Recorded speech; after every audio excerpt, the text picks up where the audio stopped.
अस्सलामुअलैकुम, welcome to my YouTube channel Lahori Chaska. उम्मीद करती हूँ आप सब बिल्कुल खैरियत से होंगे। आज आपको मैं बहुत ही झटपट सा हलीम बनाने का बहुत ही आसान सा तरीका बताऊँगी।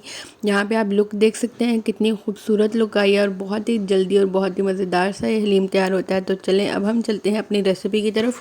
बिस्मिल्लाहिर्रहमानिर्रहीम। यहाँ पर मैंने सारी दालों को मिक्स करके एक कटोरी मैंने यहाँ पर दालों की बना ली थी और इसमें मैंने थोड़े से चावल और थोड़ा सा इसमें मैंने जो है दलिया भी ऐड किया था, उससे बहुत ही अच्छा सा टेस्ट आता है। तो यहाँ पे मैंने थोड़ा सा चिकन मैरिनेट करके रखा हुआ था, उसको मैंने अच्छे से फ्राई कर लिया। 1 टेबलस्पून मैंने यहाँ पे नमक लिया है, 1 tablespoon red chili powder, half tablespoon हल्दी और हाफ़ टेबलस्पून यहाँ पे मैंने गरम मसाला लिया है। इसमें मैंने 2 कटोरी पानी डाल के इसको अच्छे से पकने के लिए रख दिया है। अब हम इसको एक मरतबा अच्छे से मिक्स कर देते हैं ताकि हमारे जो मसाले वगैरह और दालें उनकी मसालों की गुठलियाँ ना बने। यहाँ पे हमारा चिकन जो है वो फ्राई हो चुका है, तब तक वो पकेगा तो हम इसको थोड़ा सा जो है वो मैश कर लेते हैं। यहाँ पे हमारी जो दालें हैं वो ऑलमोस्ट तैयार हो चुकी हैं। यहाँ पे आप देख सकते हैं कि बिल्कुल पक गई हैं, बिल्कुल गल गई हैं।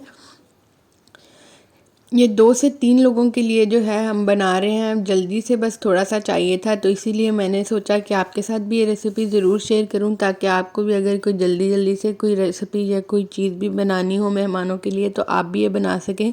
चिकन मैंने इसके अंदर ही मैश करके डाल दिया है। यहाँ पर हम इसको बीटर की मदद से अच्छे से बीट कर लेते हैं ताकि हमारा जो हलीम है वो अच्छे से बारीक हो जाए। बहुत ही जल्दी और बहुत ही ईजी सी ये रेसिपी है। आप भी मेरे कहने पर ज़रूर ट्राई कीजिएगा और अगर आपने मेरा अभी तक चैनल सब्सक्राइब नहीं किया तो प्लीज़ सब्सक्राइब कर दिया करें ताकि मुझे ज़्यादा से ज़्यादा मोटिवेशन मिले। यहाँ पे हमारा हलीम आप देख सकते हैं कि अच्छे से बीट हो गया है, लेकिन अभी हम इसको थोड़ा सा और पकाएंगे। उसके बाद मैं आपको इसकी ये फाइनल लुक दिखा देती हूँ। यहाँ पर आप देख सकते हैं कितना खूबसूरत लग रहा है। सर्विंग के वक्त हम इसके ऊपर थोड़ा सा चाट मसाला डाल देंगे, लेमन, थोड़ी सी हरी मिर्च और प्याज ब्राउन किए हुए।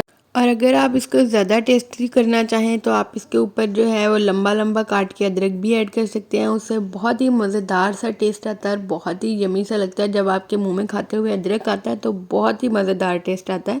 यहाँ पे आप इसके साथ अचार भी यूज़ कर सकते हैं। यहाँ पे आप देख सकते हैं हमने इसको चपातियों के साथ सर्व किया था। तो ये हमारी आज की रेसिपी की फ़ाइनल लुक थी। मुझे उम्मीद है आपको बहुत पसंद आई होगी। मज़ीद अच्छी वीडियोज़ के लिए हमारे चैनल को सब्सक्राइब करें, बेल आइकन के बटन को प्रेस करें। अल्लाह हाफिज़।